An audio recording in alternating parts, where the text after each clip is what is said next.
Bien, entonces, ahora la República Aristocrática. La República Aristocrática. El gobierno de la oligarquía civilista agroexportadora terrateniente. El gobierno de un grupo de poder. Eso es lo que vamos a desarrollar a partir de este momento. La República Aristocrática va de 1899 a 1919. El que establece las bases de esta República Aristocrática es el señor Nicolás de Piérola. Nicolás de Piérola. ¿Ok? Y esta etapa de la República Aristocrática culmina cuando el señor Augusto B. Leguía llega al poder con su llamado Oncenio de Leguía, o también conocido como la Patria Nueva. La Patria Nueva. Patria Nueva, así va a ser conocido. Bien, entonces eso es lo que tenemos en cuenta, por si acaso. La República Aristocrática. Bien. ¿Y acá qué tenemos? A ver.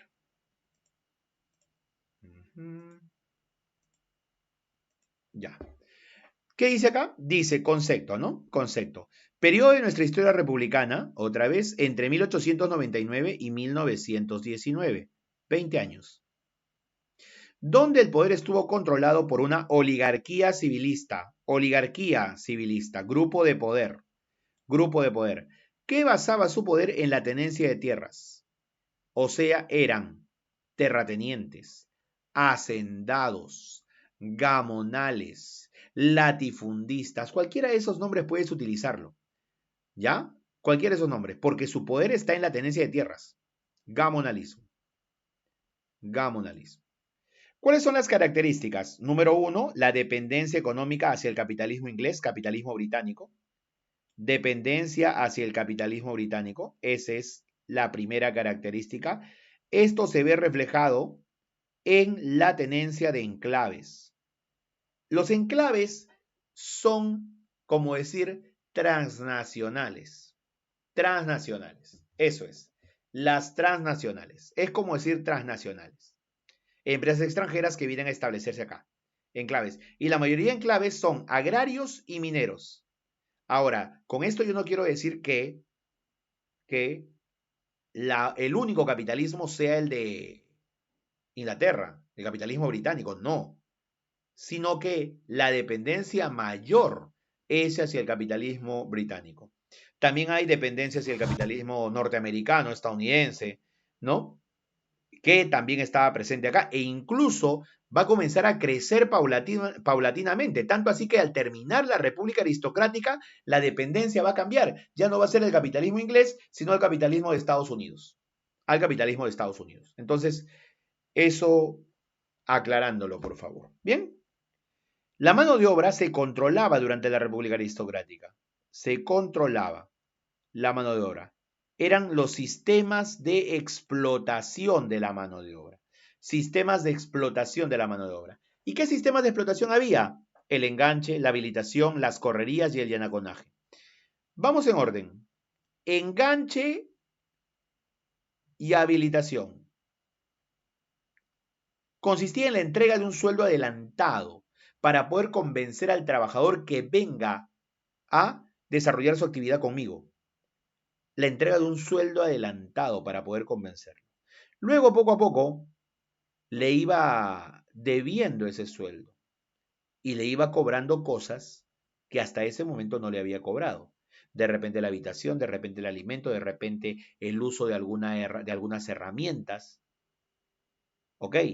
Y como ya había una deuda de mi parte, yo, empleador, hacia ti, enganchado o trabajador, entonces no te podías ir.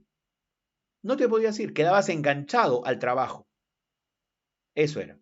Entonces a eso se le denomina pues el enganche y la habilitación. El enganche funcionó en la costa, en la sierra. La habilitación funcionó en la selva. ¿Ok? De esa manera es. Las correrías netamente en la selva. Las correrías están por debajo incluso que la habilitación. Las correrías ya es un sistema de semi-esclavitud. Las correrías era perseguir a las tribus amazónicas para poder capturarlos y luego encadenarlos cerca a árboles de caucho para que estén ahí extrayéndome esa resina gomosa que necesito para poder venderla al extranjero. O sea, las correrías de un sistema ya casi de esclavitud. ¿Ok? Porque tenía que tener ahí al indígena amazónico, claro está, al aborigen amazónico. Y tenía que juntarme en recipientes el caucho, esta resina gomosa. Tenía que juntarlo y juntarlo. ¿Ok? Tú sabes que el caucho es una resina gomosa que sale cuando comienzas a darle ciertos cortecitos al árbol. ¿Ok? Ya está. Yanaconaje. El yanaconaje es la servidumbre simplemente. Es la servidumbre. Y que perduró, es uno que perduró todavía por muchos años, ¿no? El yanaconaje o la servidumbre, ¿ok? Ser sirviente, ¿no? Trabajas una tierra, ya vas con tu familia, trabajas la tierra y no te pagan por eso, sino te van dando, por ejemplo, ¿qué cosa? Un saquito de maíz, un saquito de papa, ¿no? A cambio de tu trabajo. Ese también es un sistema de explotación. Yanaconaje. Esa es la característica.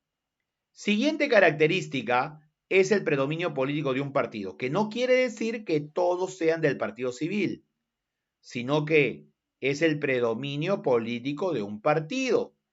Por eso también recibe el apelativo de segundo civilismo. Y es aquí donde los muchachos confunden, pues, cuando no piensan que segundo civilismo se refiere o bien al predominio del partido civil o bien a la predominancia de civiles en el poder, o sea, de gente que no es militar. Y ese término se puede utilizar de las dos maneras, de las dos maneras. Si yo tengo un periodo donde todos los gobernantes son no militares, ese es un civilismo.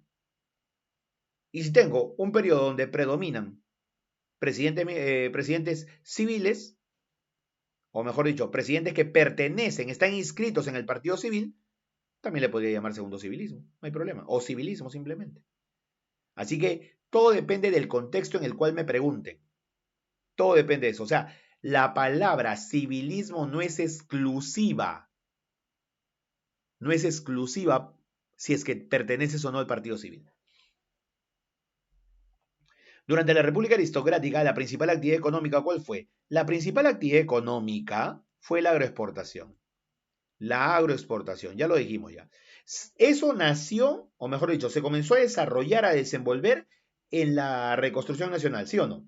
Y alcanzó un auge tremendo, alcanzó pues su máximo desempeño, su máximo desarrollo justo en esta etapa de la República Aristocrática. ¿Ok? Por eso es la agroexportación de la caña de azúcar y algodón. La agroexportación de la caña de azúcar y algodón. Eso es, por si acaso. Surgen los primeros movimientos obreros. Por fin los obreros se ponen de acuerdo en poder manifestarse. Surgen los primeros movimientos obreros que buscan mejores condiciones laborales. El anarcosindicalismo fue la primera ideología que tomaron. Esos sindicatos de obreros eran anárquicos. O sea, tomaban el anarquismo como su ideología principal. Y por si acaso, ellos promovieron una forma de poder ayudarse entre ellos nada más, que se denomina el mutualismo. Mutualismo, la ayuda mutua entre los trabajadores. ¿Ok?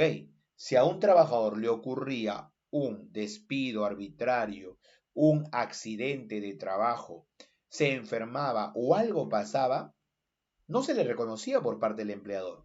Entonces los obreros buscaban solucionar ese tipo de problemas entre ellos mismos, dando de repente un aporte, una parte de su sueldo, ayudándose entre ellos. Ese es el mutualismo y ese es parte del anarcosindicalismo. ¿Está bien? Y ahora vamos con el proceso, vamos con los gobernantes, vamos con los gobernantes. Lo que hemos visto son las características generales, las características de todo el periodo. Ahora lo que vamos a ver es quiénes son los gobernantes. Y acá hay que ser sincero. El proceso ya lo hemos visto, o sea, el aspecto económico, social, político. ¿Ya? Pero ahora el proceso me obliga también a saber sobre los gobernantes y sus obras. Muchas veces, para poder relacionar, se toman las obras de estos gobernantes. A ver, el primer presidente de esta república aristocrática es el señor Eduardo López de Romaña, 1899 a 1903, 4 años de gobierno, tal como lo dice la Constitución de 1860 también. Justo el cambio de siglo, ¿sí o no? Y sí, es cierto, la gente hablaba del fin del mundo y todo eso. Eso era normal. Por ejemplo, ¿de qué hablaba la gente ahí? Hablaba de que el hombre quiere ser Dios. De eso hablaban. Y cuestionaban, criticaban cosas que para la actualidad serían algo comunes y corrientes. ¿Qué cosa? Que un señor llamado Tomás Alva Edison esté pues creando una bombilla eléctrica. ¿Qué quiere hacer? ¿Controlar la energía? No, eso es imposible. Ese tipo de cosas. Que otros hombres, como los hermanos Wright, intenten volar. ¿El hombre volando? No, imposible. ¿Qué quiere ser el hombre? Dios, no, no se puede eso. Ese tipo de cosas, por ejemplo, se cuestionaban, se criticaban. ¿Está bien? Estamos hablando de finales del siglo, ¿no? Finales del siglo XIX, inicios del siglo XX. Y era todo lo que se vivía, sobre todo con el cambio de siglo. A ver, López de Romaña promulgó el Código de Aguas, Minería y Comercio. Código de Aguas, Minería y Comercio. Código de Aguas, Minería y Comercio. Para poder regular estas actividades, ¿no? Aguas, el consumo de agua por parte de las haciendas. Minería, para promover la inversión minera. Comercio, para dejar claro cómo se desarrolla la importación y la exportación. Importación y exportación. Otra más. Se cumplieron 10 años más del Tratado de Ancón. Como se cumplieron 10 años más del Tratado de Ancón, ¿qué tocaba hacer? Tocaba hacer el plebiscito, pues. Lógico, tocaba hacer el plebiscito. Y entonces, ese plebiscito no va a suceder nuevamente. ¿Y ahora por qué? Por lo que ya te había contado en el anterior gobierno. La chilenización en Tacna de Arica. La chilenización en Tacna de Arica. Pero ahora sí, se rompe relaciones diplomáticas con Chile. Se rompe relaciones diplomáticas con Chile por los casos de chilenización en Tacna y Arica. ¿No? Y peor todavía porque incluso no se ponían de acuerdo ni siquiera quién va a votar. Ni siquiera para quién va a votar. Para algunos debían votar todos los habitantes de Tacna y Arica. Para otros debían votar los nacidos en Tacna y Arica. O sea, ni en eso siquiera. Por eso perdimos o rompimos relaciones con Chile. ¿Ya? Se firma el tratado Osma-Villazón. El tratado Osma-Villazón es el tratado que se firma con Bolivia. Comenzamos a finiquitar nuestras fronteras y la primera frontera que va a ser finiquitada en una gran parte, no todo, en una gran parte va a ser con Bolivia. Tratado Osma-Villazón con Bolivia.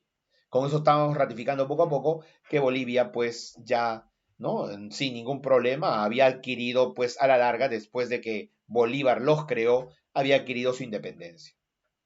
Llega a nuestro país la transnacional, y esto gracias al Código de Minería que promueve la inversión minera.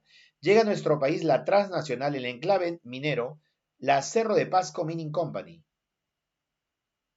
La Cerro de Pasco Mining Company de Estados Unidos.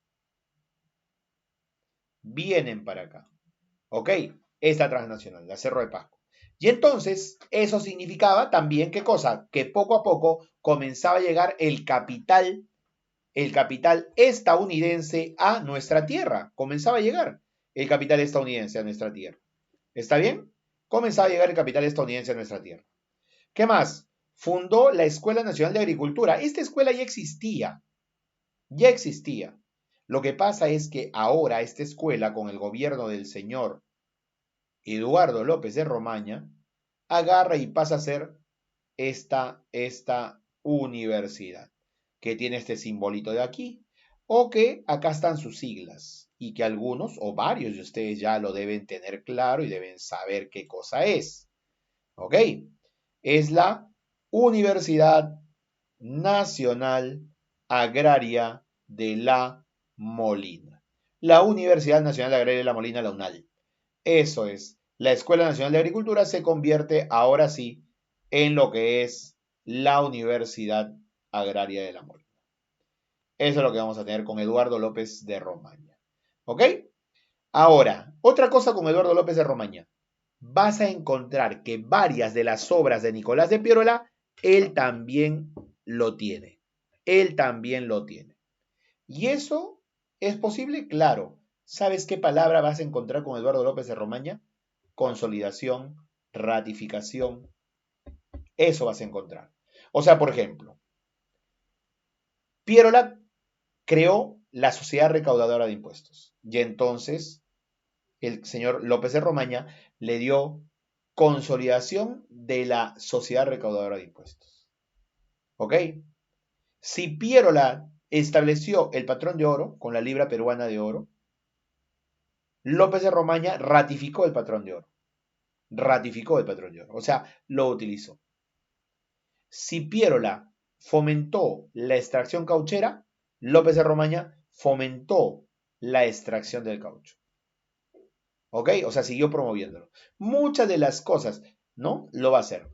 Se ratifica, por ejemplo, a la misión Clemen para asesoría militar en nuestro país. Se las ratifica. Entonces, todas las cosas que hizo Pierola las van a tomar poco a poco y la va a ratificar el señor López de Romaña. ¿Ok? Ya, eso es lo que tenemos. Ahora, López de Romaña, 1903, no te olvides. Y sabrás que en 1901, también, por ejemplo, por una cuestión anecdótica, surge un equipo sumamente reconocido en el país, ¿no? Un equipo sumamente reconocido en el país, ¿no? Que ha tenido logros internacionales. En 1901 nació ese equipo. Un equipo identificado con el Perú profundo. ¿Me entiendes? Con el Perú profundo. ¿Ya? Y que ha tenido, como te digo, logros internacionales, ¿no? Surgido de un colegio, el Colegio de Ciencias, el Cienciano del Cusco, 1901. 1901, ya por si acaso. También apareció por ahí otro equipo, 1901, Alianza Lima. Bueno, pero ya está en la Liga 2, así que no hay problema. Bien, sin picarse, sin picarse, por si acaso sin molestarse. Bien, entonces, eso es por si acaso. ¿Qué más vamos a tener? ¿Qué más vamos a tener? En el año 1900, el gobierno de López de Romaña, 1900, Perú fue invitado para una exposición mundial. Una exposición mundial. Le llamaron la Exposición Mundial de la Luz. Ocurrió en París y justamente se iba a mostrar las diversas formas como se puede utilizar la electricidad en bombillas eléctricas. Fue el año 1900 y es por eso que a partir de ahí París es conocida como la ciudad luz. No es por el siglo XVIII, por la ilustración ni nada por el estilo. París, la ciudad luz, es por el hecho de la exposición del año 1900, exposición de la luz, a la cual el Perú también estuvo invitado. ¿Ok? López de Romaña convoca elecciones y sale elegido el señor Manuel Candamo. Manuel Candamo. Manuel Candamo va a ser el presidente entre 1903 y 1904. Solamente gobierna un año nada más. Cualquiera podría decir golpe de Estado, pero no, no fue golpe de Estado. No fue golpe de Estado, ¿no? Simplemente el señor falleció.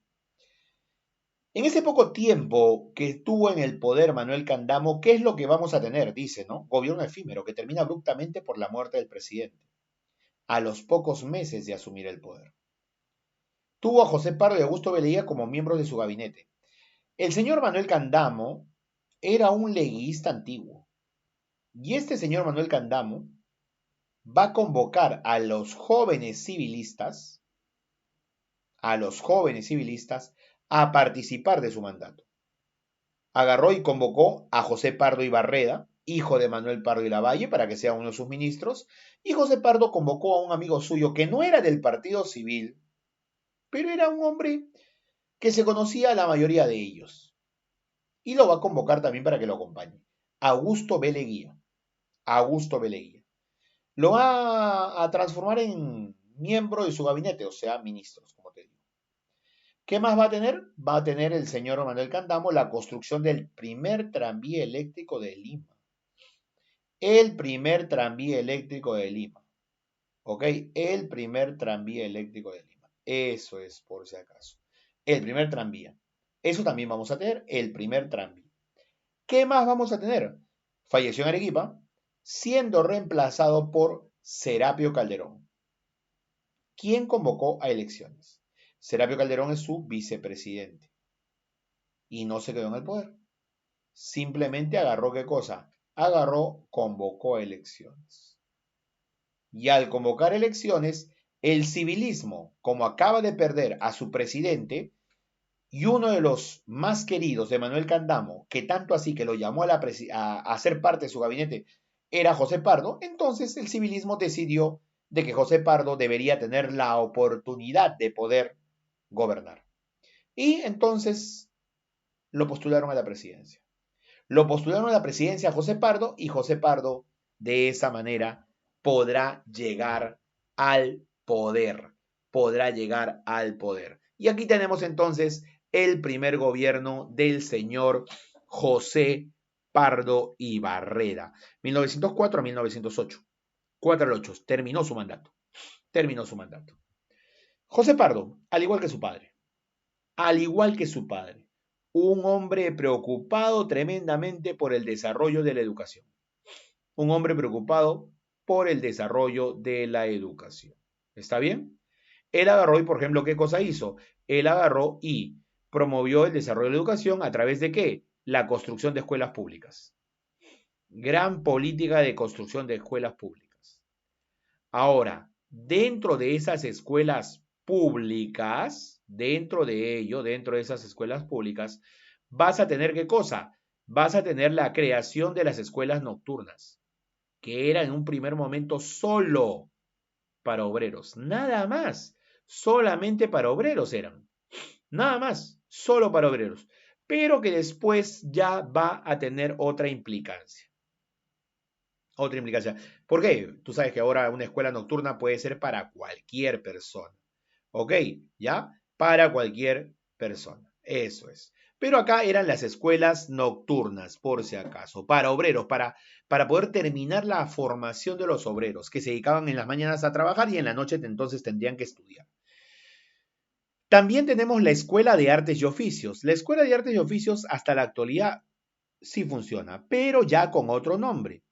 Ese otro nombre es justamente el Politécnico José Pardo, Avenida Grau, por si acaso, centro de Lima, los que conocen, es una escuela técnica, Politécnico José Pardo. Y de ahí la Escuela Normal de Varones, que ya lo debes haber escuchado.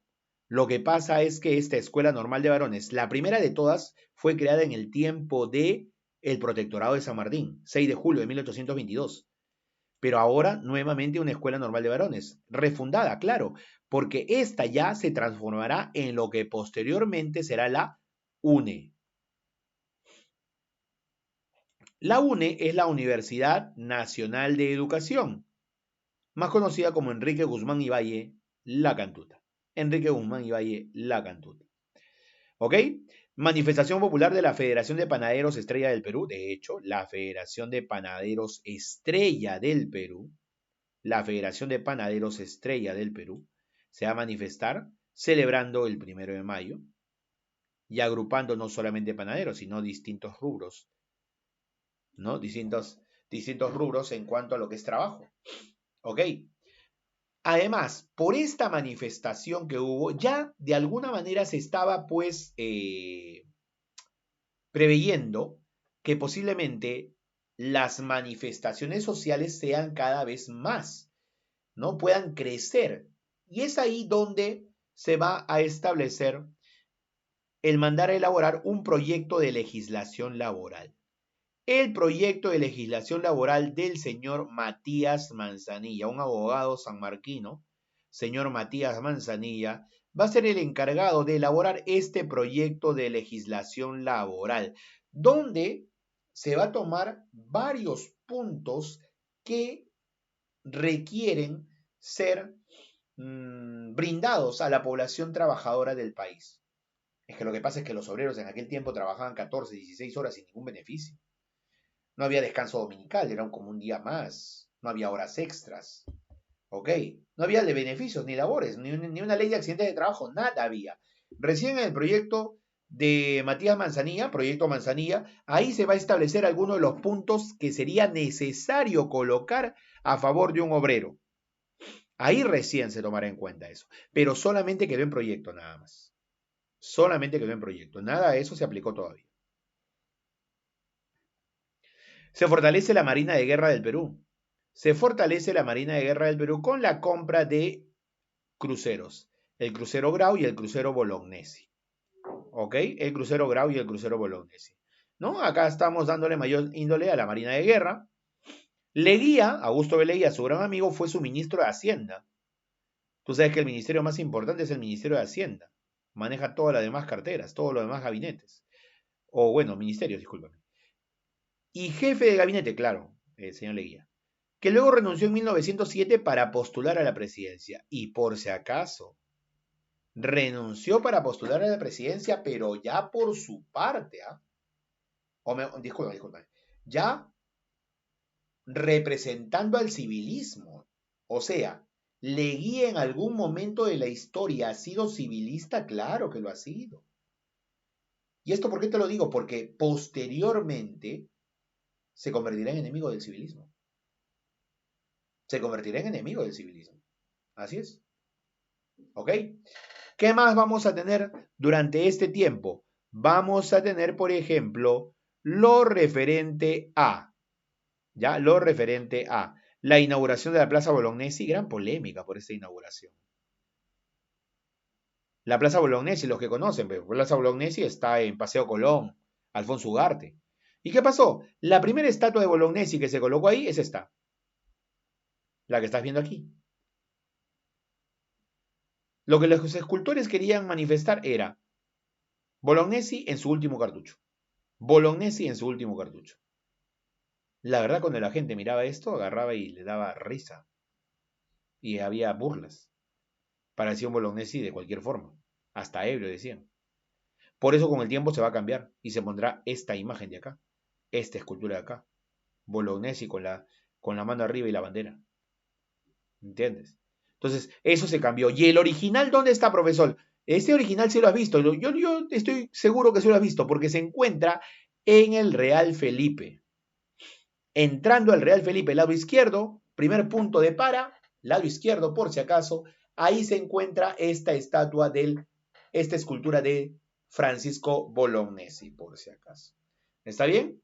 La cripta de los héroes de la guerra contra Chile, la cripta de los héroes de la guerra contra Chile, se manda a construir, no se inaugura todavía, pero se manda a construir, no se inaugura todavía.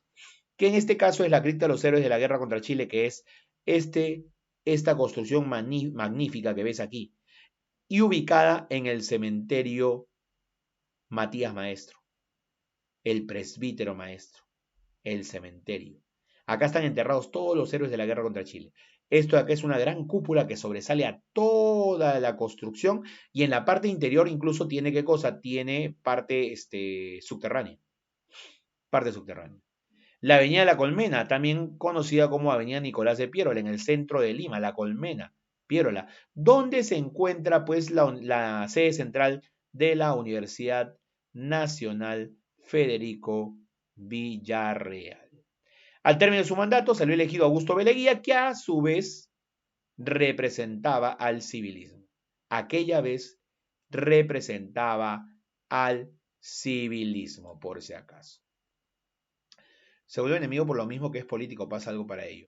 Bueno, a ver, aquí la cosa está clara.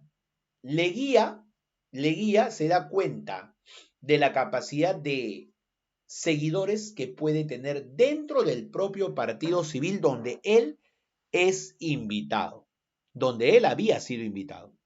Y es por eso que el llamado, ¿cómo se dice? Pues el llamado civilismo, en un primer momento aquí lo va a apoyar. Pero al terminar el gobierno de Leguía, esto que te estoy contando de que se dio cuenta la capacidad de persuasión que tiene, y se dio cuenta de otra cosa, que el partido civil había los leales a Pardo y los leales a él. O sea, dos facciones se comenzó a formar. Tanto así que Ali Leguía luego se separa pues, del civilismo. Pero todo esto que te estoy contando es en la parte final del gobierno de Leguía. Primer gobierno de Leguía. Acá, en este momento, Leguía es un líder del civilismo. Es el que merece su oportunidad. comenzó a tener algunos detractores. ¿Por qué? Porque no era originalmente un civil, no era originariamente un aristócrata. Él no lo era, Leguía. Leguía era un hombre que había llegado al poder, al poder gracias a su amistad con José Pardo y gracias a sus negocios. Y así representó al civilismo que lo llevó al poder en 1908.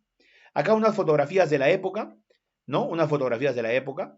Este acá a la izquierda es el Paseo Colón. Paseo Colón, Plaza Bolognesi. Acá está el monumento al Bolognesi, el viejo monumento al Bolognesi.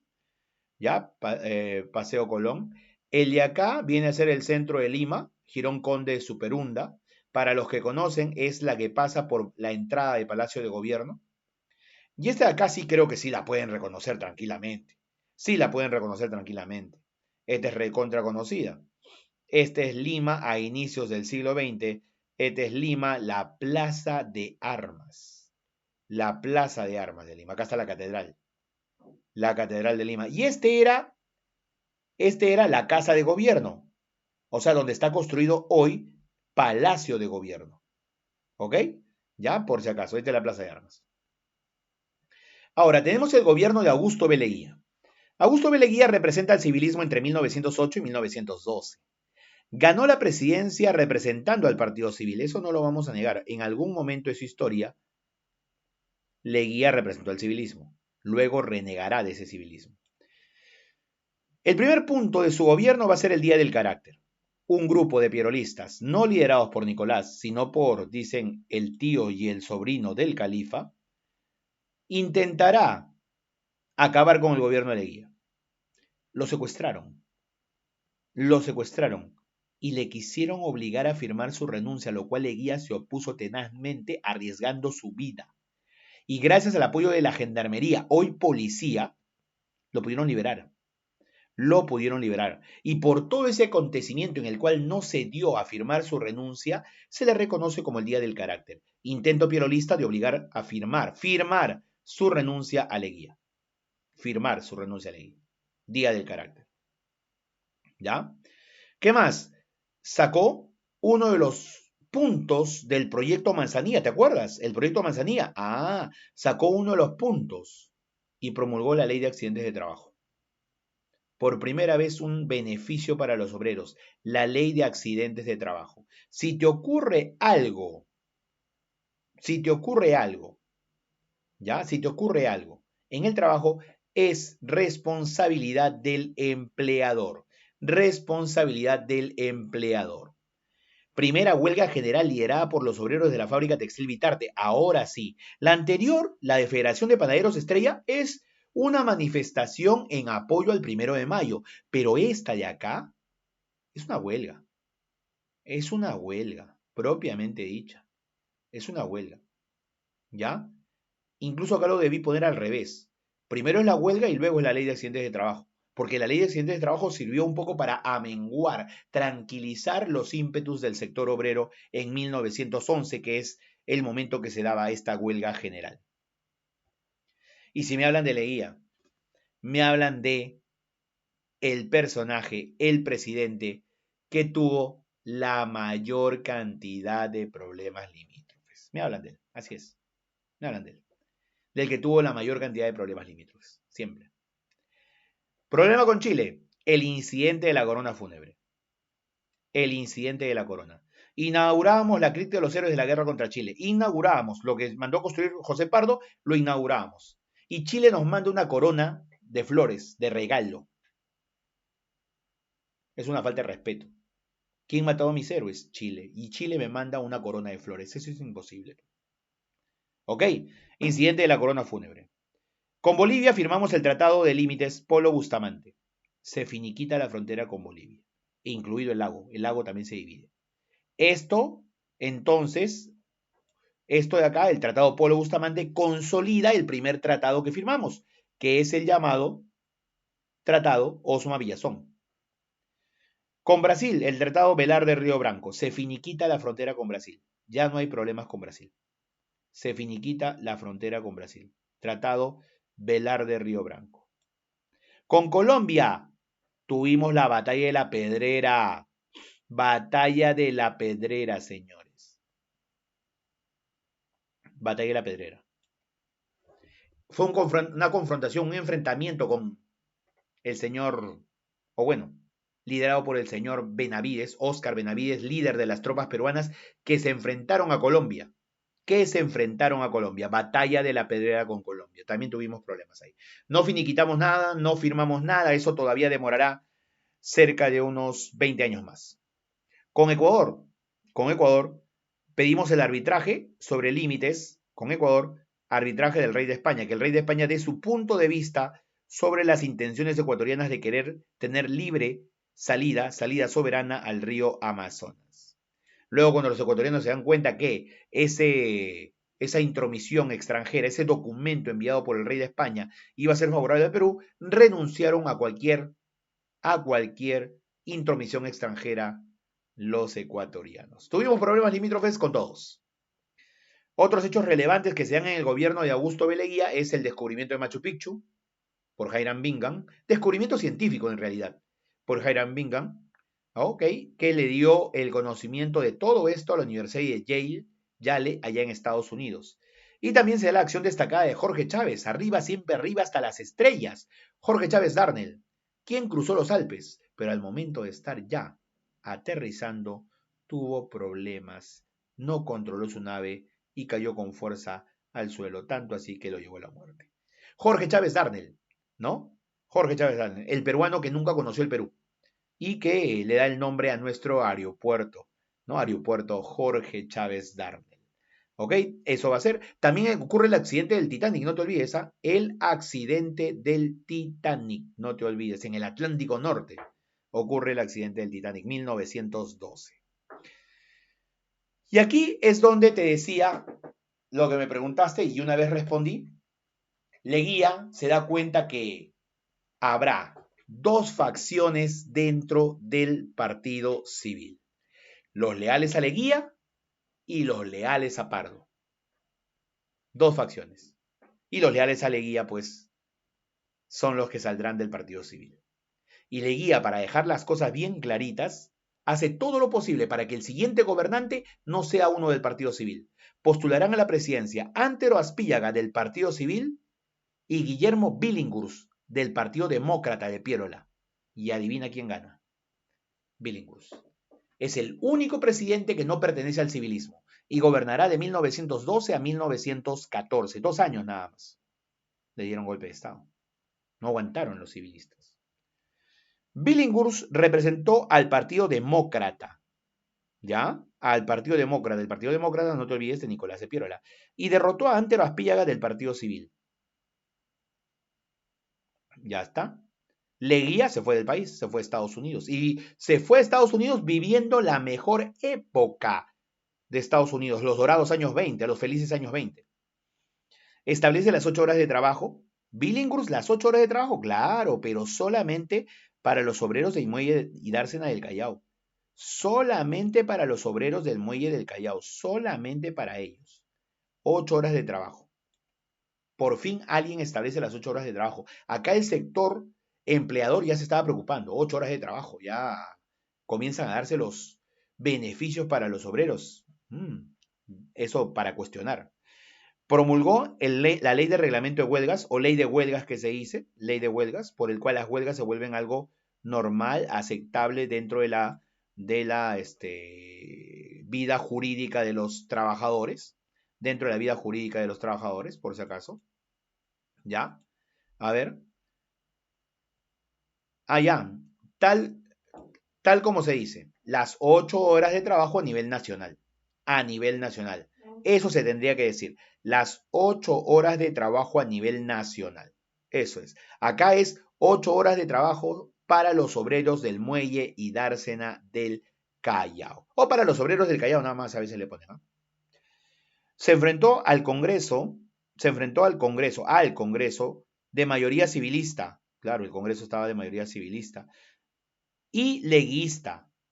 Y planteó cerrar el Congreso. Esto es lo que va a llevar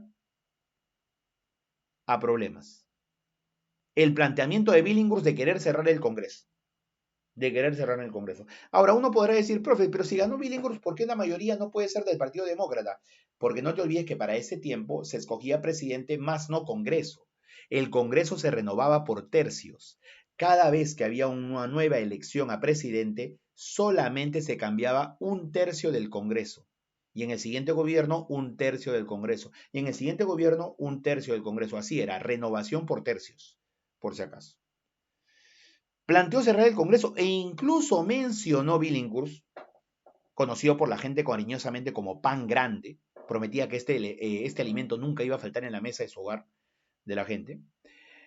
Incluso habló de entregarle las armas al pueblo para que exista una verdadera democracia. O sea, cerrar el Congreso y entregarle las armas al pueblo. Ya no, pues. Ahí los civilistas hablaron con la Fuerza Armada para que pongan orden. Y la Fuerza Armada le hizo caso al civilismo y de esa manera, golpe de Estado. Golpe de Estado. Con el apoyo civilista, los militares tomarán el poder.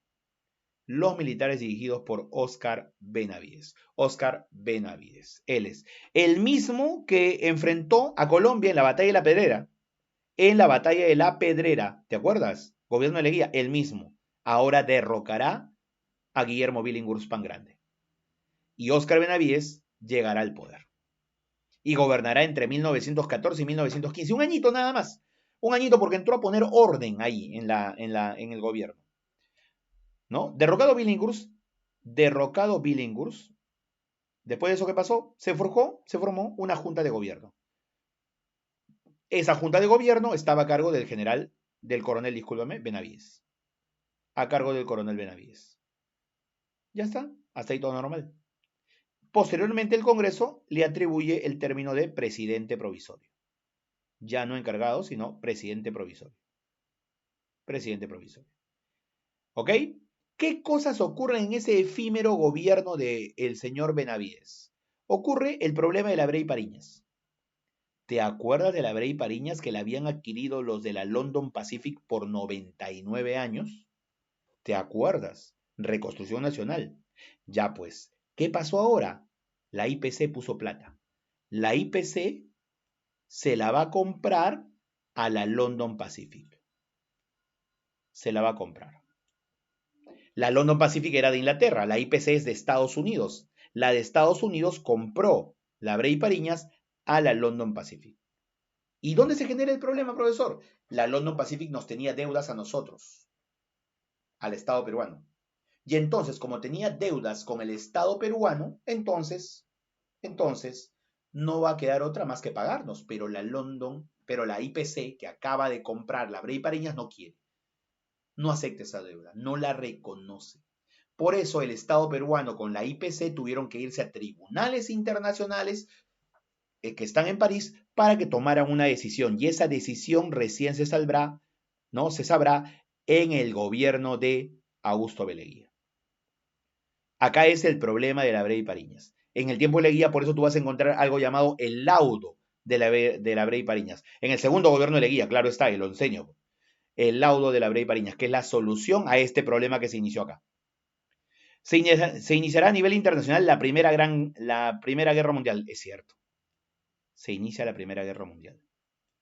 Primera Guerra Mundial. Bueno, en ese tiempo no se llamaba la Primera Guerra Mundial, se llamaba la Gran Guerra simplemente. La Gran Guerra. Se inicia la Gran Guerra, nada más así le llamaban. La Gran Guerra. Ya está. Y para poder regresar a la democracia se convocó a una convención de partidos políticos. A todos los partidos políticos se les convocó para que de esa manera tomen una decisión de tener un candidato único con el apoyo de todos y de esa manera haya estabilidad en el gobierno. Buena decisión. Una convención de partidos políticos que decidió la candidatura única del señor José Pardo y Barreda. Y de esta manera, José Pardo y Barreda llegará a tener su segundo mandato. Segundo gobierno de José Pardo, 1915 a 1919. Se promovió la libertad de cultos, chao religión católica como oficial. ¿No? Chao, allá está, eliminó la religión católica como oficial. Estalla la rebelión de Rumimaki, un policía que va a Puno a ver por qué se rebelan los nativos de la zona. Era contra el gamonalismo. Y este policía llamado Teodomiro Gutiérrez Cueva, al final, al ver la situación de los aborígenes de la zona, prefiere tranquilamente ponerse al lado de ellos y rebelarse junto a ellos, ¿no? Porque piensa que el abuso de los gamonales en la Sierra Sur es excesivo. Es excesivo. Este periódico de la época lo demuestra claramente. Ahí están todos los rebeldes de Puno, la rebelión de Puno, y acá al centro está Rumimaki, el policía, cuyo verdadero nombre es Teodomiro Gutiérrez Cueva, sino que asumió el nombre de Rumimaki. Rumimaki. Asumió el nombre de Rumimaki para acompañar a los nativos en su manifestación. En vez de entonces acabar con esa manifestación, se unió a ellos. Rompimiento de relaciones diplomáticas con Alemania. Alemania inició durante la Gran Guerra la guerra submarina, y esa guerra submarina trajo implicancias. Hundieron una embarcación que llevaba mercadería peruana, el hundimiento de la embarcación llamada Lorton. Y nosotros pedimos, pues, una indemnización por parte de Alemania. Alemania ni nos hizo caso porque estaban preocupados en la Primera Guerra Mundial. Y entonces rompimos relaciones diplomáticas con ellos. Las 8 horas de trabajo a nivel nacional, 8 horas para todos. Ni apenas salió las 8 horas de trabajo a nivel nacional, ni apenas salió esta ley, automáticamente, a los pocos días, se elabora el reglamento de trabajo para mujeres y niños. Reglamento de trabajo para mujeres y niños. Porque la ley de 8 horas de trabajo solamente era para varones, ¿eh? Por si acaso. Y se saca un reglamento de trabajo para mujeres y niños. Es ahí cuando comienza la diferenciación varón y mujer. Y se habla de esa idea tan vetusta, tan antigua de el varón gana 100, la mujer gana 50, el joven gana 25. Siempre tiene que haber diferencias. Esa idea, acá nació, porque ya hay diferenciación. Salió un reglamento porque el empleador, al tener que pagarle una cantidad al obrero, y ese obrero solamente me va a trabajar 8 horas, prefiero que trabaje la mujer, prefiero que trabaje el niño. El niño se refiere a los adolescentes, por si acaso. Prefiero eso. Y entonces que haya un reglamento que me permita utilizar esa mano de obra. Ahí estuvo lo negativo. Lo bueno de esa norma, de esa ley, es que la mujer ahora será parte de la población económicamente activa. Y de esa manera tendrá autonomía económica. Y al tener autonomía económica, le da autonomía social, política, cultural. Comienza la liberación femenina. El final de gobierno fue con las elecciones convocadas por José Pardo, elecciones para 1919, donde va a presentarse el señor Antero Aspíllaga nuevamente, el civilista. Pero ¿quién viene desde el extranjero? ¿Quién viene convocado por el señor Andrés Avelino Cáceres, que estaba viejito con su partido constitucional, pero lo convoca, le dice que venga para que sea parte justamente del gobierno? En este caso va a ser el señor Augusto B. Leguía, quien regresará desde Estados Unidos para convertirse en candidato a la presidencia en 1919 y luchará esa candidatura junto con Antero Aspíllaga. Ese es el versus. Aspíllaga versus Leguía. El ganador fue Leguía. Pero los civilistas pidieron un reconteo de voto. Y en ese reconteo de votos, los civilistas estaban contentos porque los votos a favor del civilismo estaban creciendo. Algo raro. A lo que Leguía dijo que posiblemente se está preparando un fraude. Y para evitar ese fraude, entonces Leguía prefirió, con el apoyo de la gendarmería, hoy policía, tomar el poder un 4 de julio de 1919, a pesar de haber ganado las elecciones. 4 de julio de 1919. Qué raro, 4 de julio, ¿no? Día de la Independencia de Estados Unidos. Por ahí ya marcaba una diferencia. Y así se inició la dictadura civilista del onceño de Leguía o Patria Nueva, que ya es un siguiente tema. Hasta ahí tenemos entonces el gobierno de José Pardo y el tema del día de hoy.